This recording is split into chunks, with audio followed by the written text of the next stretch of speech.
don't think I'm ever going to be able to answer that because I don't know that I've ever succeeded, to tell you the truth. Very often, millennials, young people to me now that I'm stampeding towards middle age and wearing cowboy hats, press events, approach me and say, "Oh, I love your movies."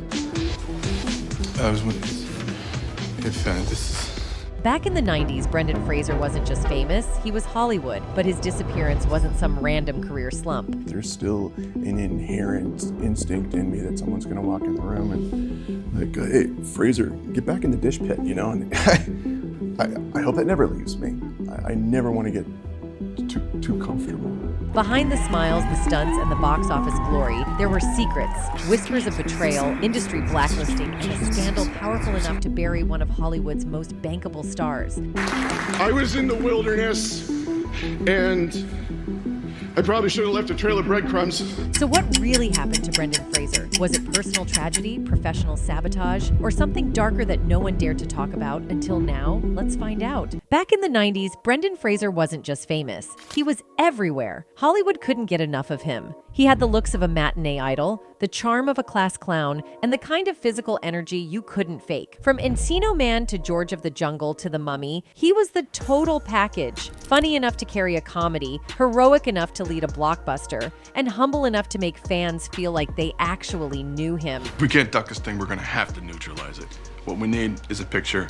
Studios saw him as a goldmine. He was box office safety wrapped in six-pack abs and a disarming smile. His films raked in hundreds of millions. Executives called him the next Harrison Ford. His co-stars loved him. His fans worshipped him.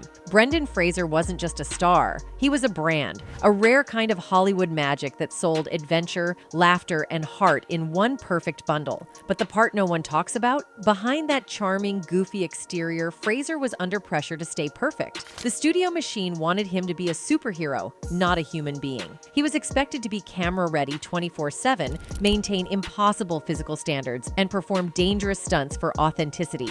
And for years, he delivered. He pushed his body to the limit, bruised and broken, just to keep the money machine running. So I made The Mummy Returns, which Brendan said, "Come in to my franchise." He welcomed me in when he didn't have to.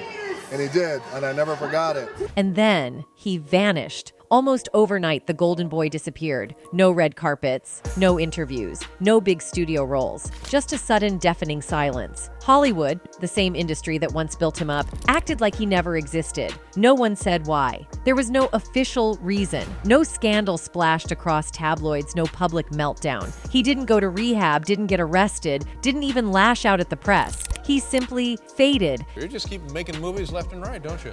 I'm like a shark. Yeah. Stop, I die.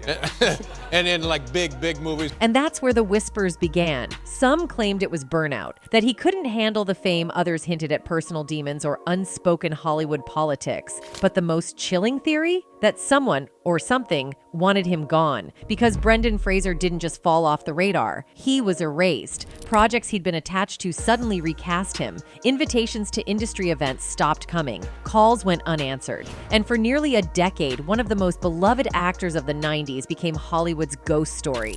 People who worked with him described the shift as unnatural. One day he was on top of the world, the next, it was like someone had flipped a switch. If you, like a guy like Charlie, who I played in this movie, in any way struggle with obesity, or you just feel like you're in a dark sea. And when he finally resurfaced years later, the truth began to unravel. A series of devastating injuries, personal betrayals, and a shocking allegation against one of Hollywood's most powerful organizations. It wasn't just a career decline, it was a systematic takedown. A perfect storm of pain, silence, and power plays that nearly destroyed a man who once embodied everything Hollywood claimed to celebrate. At his peak, Brendan Fraser was Hollywood's ultimate leading man, the star of The Mummy, George of the Jungle, and Bedazzled. He wasn't just acting, he was embodying the very definition of a movie star. He had the rugged looks, the comedic timing, and the physical commitment that made audiences believe every punch, every fall, every impossible stunt. Between the 90s and early 2000s, Fraser's name alone could sell a movie. But what fans didn't see behind the adventure-filled sets and charming press tours was the toll it was taking on his body. The truth is, Fraser's success came with a brutal price tag. I want you to know that if you too can have the strength to just get to your feet and go to the light. Good things will happen.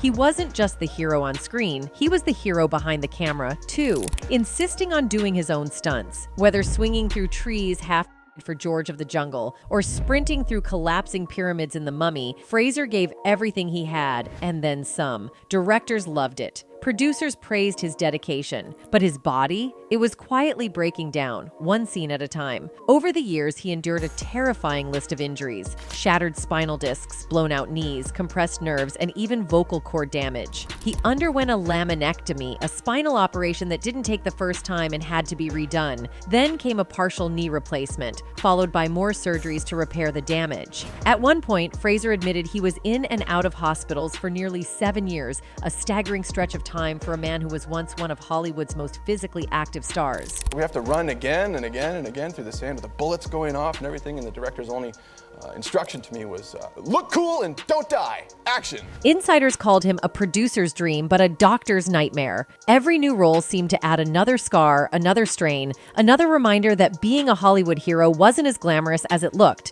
And while he fought to recover, Hollywood didn't wait. The same industry that once relied on his body to carry billion-dollar blockbusters suddenly looked away when that body broke down. The auditions slowed, the phone calls stopped. It wasn't just that he couldn't do the stunts anymore. It was that studios didn't want to risk betting on someone who wasn't invincible anymore. The man who once risked his health to make others rich was quietly being phased out, replaced, repackaged, and forgotten. I almost gave my life at one point. I was on a platform with a rope around my neck. I thought, I'm gonna make this look really good. So I took a few deep breaths and I realized I was on the balls of my feet. And the rope was going up, and then the world kind of dialed down. Fraser later opened up about his downward spiral in an emotional GQ interview, one that peeled back the Hollywood gloss and showed just how human he really was. Around the same time his body was failing him, his personal life was unraveling too. His marriage to actress Afton Smith ended in divorce, a separation that left him emotionally drained and financially strapped. His mother passed away in 2016, another devastating loss that pushed him deeper into isolation. In his own words, Fraser described that decade as a blur of upheaval. I changed houses. I went through a divorce. Some kids were born. They're growing up. I was going through things that mold and shape you in ways you're not ready for until you go through them. In my case, I needed to reevaluate the journey that I was on. I needed to attend some physical issues with bones and muscles. It was a decade that took his family, his health, and his confidence, and yet Hollywood still wasn't done with him. As if that weren't enough, Fraser faced another crushing blow, losing out on the role of Superman in Superman Returns. The rejection reportedly devastated him. He later admitted it made him feel like he didn't measure up, like he had failed the system that once worshipped him. He began questioning everything: his talent, his worth, his place in an industry that now seemed alien and cold. In his own words, he confessed, I bought into the pressure that comes with the hopes and aims that come with a professional life that's being molded and shaped and guided and managed. Translation. He'd been groomed to play Hollywood's game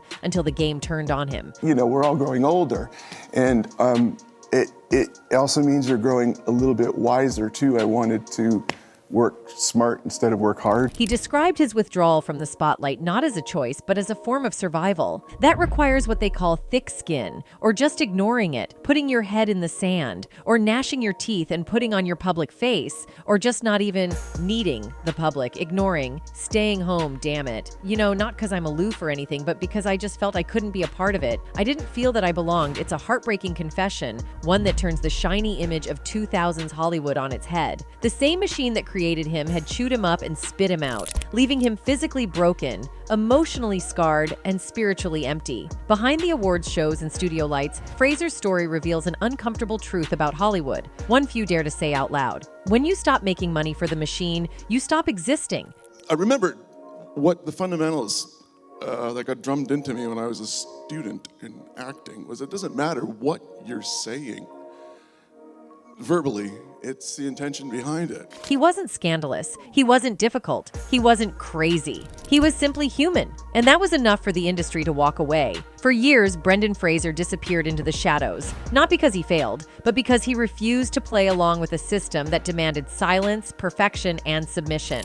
But as history has shown us, you can't keep a good man, or a real one, buried forever. Behind Brendan Fraser's easygoing smile and blockbuster success, his personal life was quietly falling apart. What looked like a Hollywood fairy tale, the handsome rising star marrying a fellow actor, quickly unraveled into one of the most painful chapters of his life. Remember who and what you love, because that's the power that will give you the energy that you can use for your work. It all began innocently enough. On July 4th, 1993, Fraser met Afton Smith at a barbecue hosted by none other than Winona Ryder. Sparks flew, and by September 27th, 1998, the two were married. Together, they had 3 sons, Griffin, Holden, and Leland. And for a while, it seemed like Fraser had everything: fame, family, fortune. But behind closed doors, things were far more complicated. By 2007, the dream had cracked.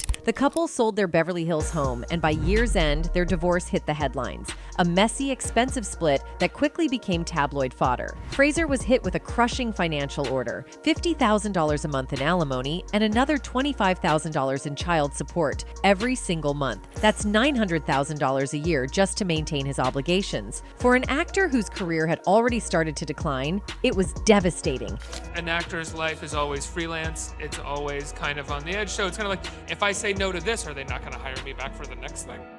There's that element of, let's call it, insecurity, and I do not have that any longer. By 2011, Fraser was in court asking for a reduction, claiming he simply couldn't keep up. But instead of sympathy, the move backfired. Smith accused him of hiding assets from blockbuster contracts like Extraordinary Measures and Furry Vengeance. The public narrative quickly turned ugly. One side accused of greed, the other of deceit. And when the court eventually ruled against both of them, it left their reputations bruised and their finances battered. To make matters worse, this legal storm came just after the death of Fraser's mother, a loss that reportedly hit him hard and deepened his already mounting emotional struggles. Sources close to him at the time described him as broken, physically from injuries sustained during stunt-heavy filming, and emotionally from the weight of grief, debt, and depression. I had been always playing every role that I had as physically as possible. It caught up with me. I had a few injuries that became another injury. Meanwhile, his eldest son Griffin was diagnosed with autism,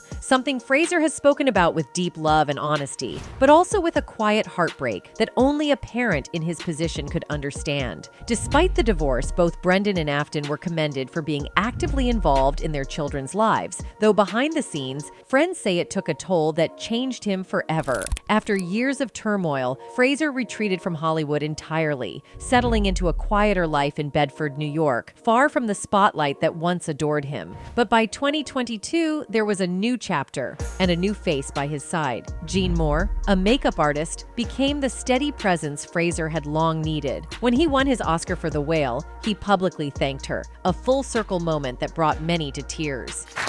I was in the wilderness, and I probably should have left a trail of breadcrumbs.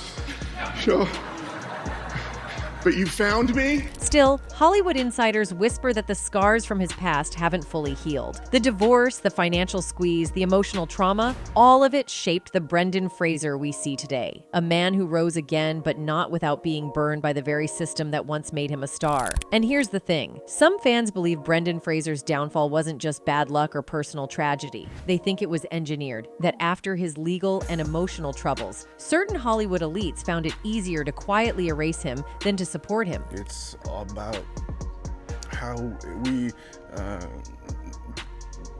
want to belong, but the lengths that we'll go to disguise who we are. Because let's be honest, when stars like Brendan start speaking out about unfair treatment, or when their private lives start clashing with the industry's glossy image, they suddenly become difficult, unstable, or washed up. And just like that, the roles stop coming, the phones stop ringing, and the same media that once praised them begins to tear them down. Look at the timing. Right after his divorce went public, the headlines shifted overnight. No longer about his talent or career, but about his money problems, his injuries, his meltdown. Every personal hardship was turned into a tabloid circus. Even his genuine plea for financial relief, something any struggling parent could relate to, was twisted into a narrative that painted him as greedy or dishonest. The same studios that had once cashed in on his name suddenly acted like he didn't exist. A very serious, thought-provoking drama that still holds up 25 years later. And I didn't want to do Encino Man about a thought-out caveman who wrestles with plants. Well, at least that's what got me the job in the audition. And then there's the darker theory that Fraser's legal and emotional collapse made him a liability in an industry that thrives on image control. Hollywood doesn't like vulnerability. It likes perfection, obedience, and silence. Once Fraser's pain became public, some say he became a target, a reminder of what happens when you stop playing by their rules. It's also hard to ignore what came next. Years of silence, doors closing, projects disappearing before they even began. Rumors swirled that he was too broken to work, a label that conveniently justified keeping him out of the spotlight. But when fans look closer, the pattern feels suspicious. Other actors with worse reputations bounced back almost instantly. Fraser, on the other hand, was left out in the cold for nearly a decade. Why? Some insiders whisper that it wasn't just about box office numbers or bad luck. It was about power. Fraser had become outspoken about what he'd endured, including experiences of harassment and the emotional fallout that followed. That kind of honesty doesn't sit well with the old guard, the same crowd that buries stories, rewrites narratives, and protects its own. We should be able to communicate with one another no matter what languages that we speak. Would that it were that easy, but I think that if we all just try. To them, Brendan Fraser wasn't just a fading star. He was a liability. A good man who had seen too much, hurt too deeply, and refused to play the game anymore. So they did what Hollywood does best. They erased him quietly, letting time and gossip do the dirty work. But what they didn't count on was us. The fans, the internet generation, the people who saw through the smokescreen. Years later, when clips of his interviews resurfaced, when people saw the pain in his eyes and the humility in his words, something changed. The world started asking what really happened to Brendan Fraser. And maybe that's the real twist here. The same system that tried to bury him ended up proving his humanity. His fall wasn't just an accident. It was a consequence of an industry that rewards silence and punishes sincerity. And Brendan, he paid that price in full. For years, Brendan Fraser's sudden disappearance from the limelight was treated like a mystery no one could quite solve. The tabloids blamed bad luck, poor career choices, or midlife burnout. But when Fraser finally broke his silence in 2018, the truth hit harder than anyone expected. The Hollywood Foreign Press Association run the Golden Globes, and the former president of the Hollywood Foreign Press apparently groped Brendan Fraser at a party, so that's understandable that that would cause a lot of mental stress. In a brutally honest interview with GQ, Fraser revealed that his downfall wasn't just about injuries or fading fame.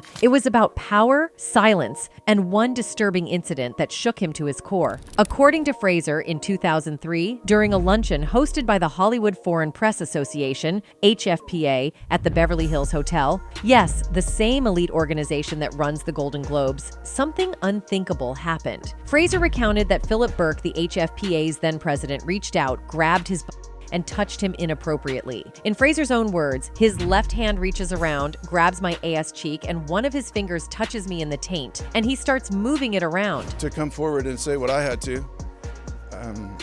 But it took people far more courageous than I was ever considering attempting to be. It was crude, invasive, and humiliating, and it didn't happen in a dark corner. It happened at a public event surrounded by Hollywood insiders. Yet no one said a word. Fraser remembered feeling ill, like a little kid, like there was a ball in my throat. It was a moment of power abuse, a silent reminder of who controlled the narrative in that room. And as history has shown, Hollywood doesn't like when its secrets are exposed.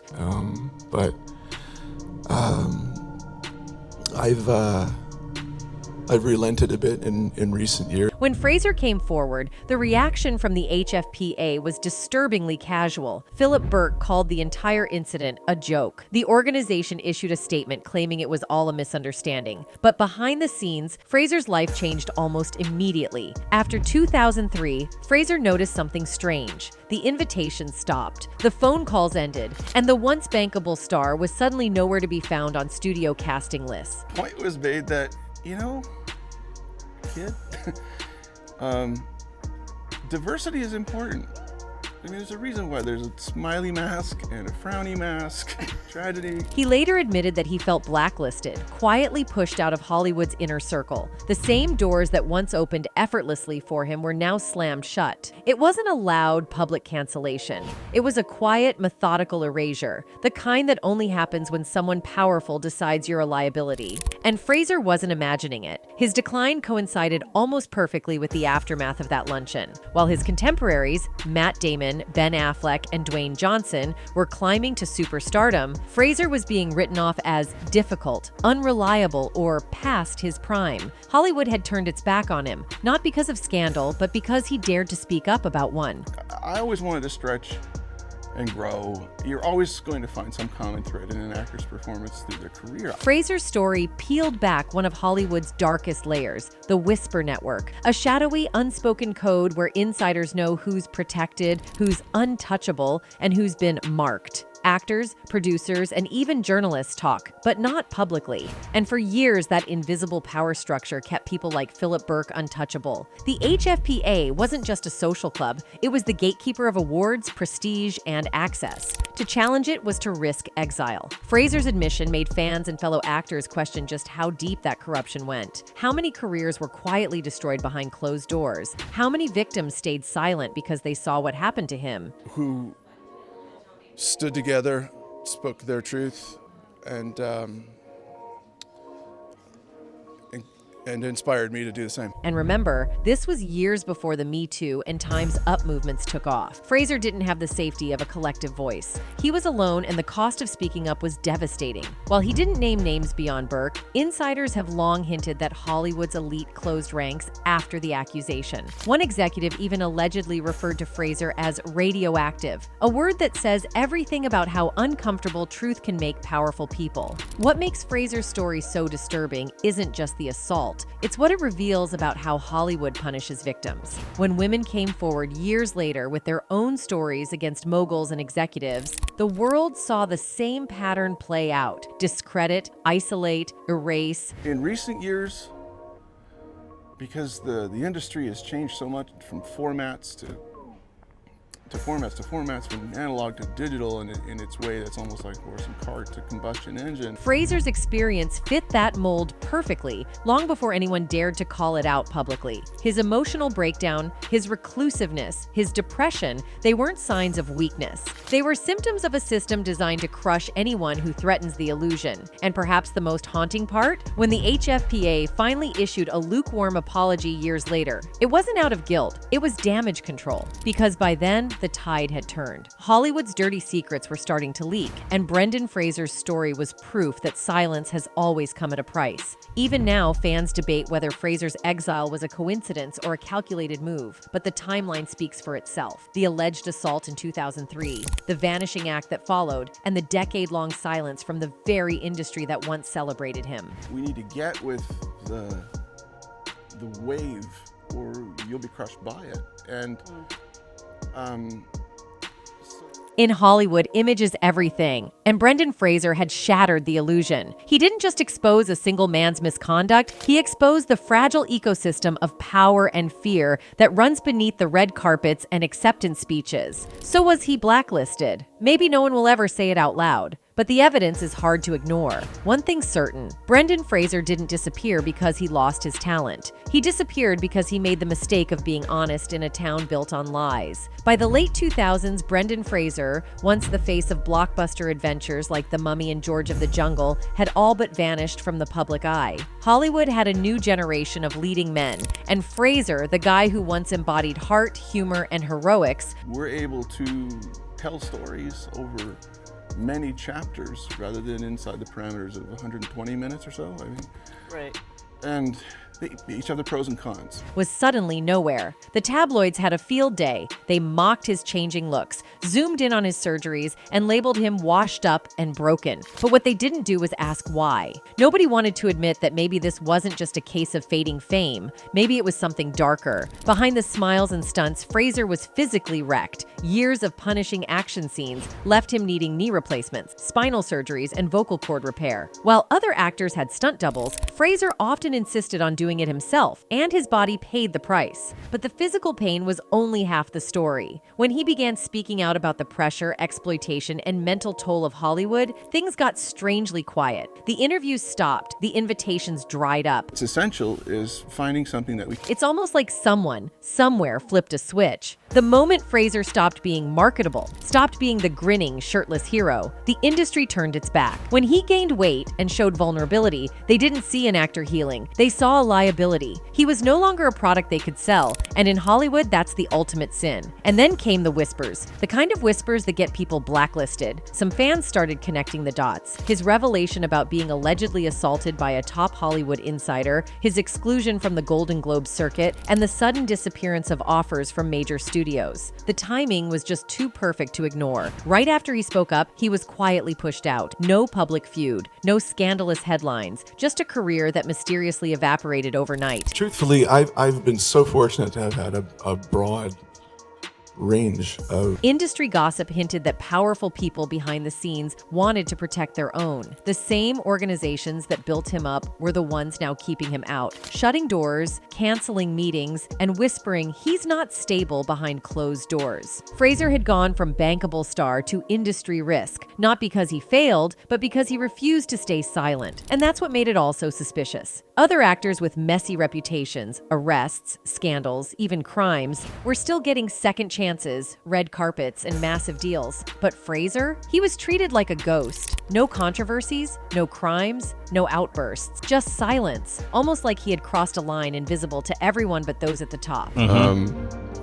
I like spending time with my kids. For nearly a decade, he lived off the radar. No red carpets, no press tours, no blockbusters. Just a man trying to rebuild his life while the same industry that once called him America's favorite hero pretended he didn't exist. His absence became a mystery, a Hollywood vanishing act. And the more people tried to ask what happened, the more uncomfortable the silence became. Because maybe it wasn't burnout. Maybe it wasn't bad luck. Maybe Brendan Fraser was blacklisted, not for what he did wrong, but for what he refused to keep quiet about. The stunt coordinator comes over and he's clapping in my face, going, Brendan, wake up, wake up, wake up. And I did, and he goes, hey, congratulations. And that's what makes his story hit so hard. In an industry obsessed with image control and power, Fraser became the cautionary tale, proof that the moment you expose the cracks in the system makes sure you disappear. And then the comeback. After years of near total silence, Brendan Fraser started showing up again, quietly, cautiously, but unmistakably. At first, it was under the radar, supporting roles in The Affair and Trust, where his raw emotion and heavy stillness stopped audiences cold. This wasn't the goofy jungle hero or the adventure star they remembered. This was a man carrying years of pain and letting it show. Each line, each look, each hesitation felt like a confession. Then came the indie films, smaller, riskier, unapologetically human. He wasn't chasing box office glory anymore. He was chasing truth, and that's what made people fall in love with him all over again. For fans, it wasn't just nostalgia, it was vindication, proof that Hollywood might have buried him, but it couldn't break him. Whatever it is, hang on to that and let that be a part of your work too.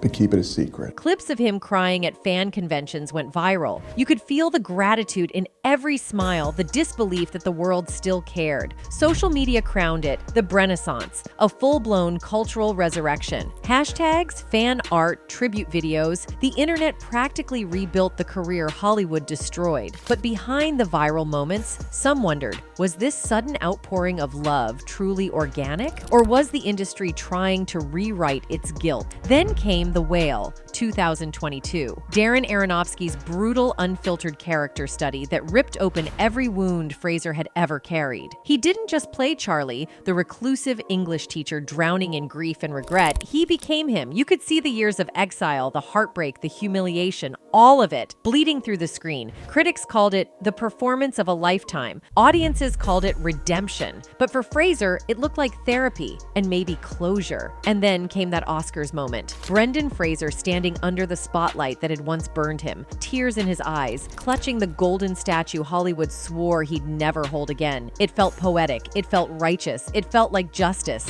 But here's where the irony kicks in. The same Hollywood that once erased him was now celebrating him like a prodigal son. The same system that ignored his trauma was suddenly marketing his pain as art. Studio execs smiled for cameras, journalists wrote "Comeback King" headlines, and the industry acted like it had always believed in him. They want to bring you down. Why help them? Why? Be your own best advocate.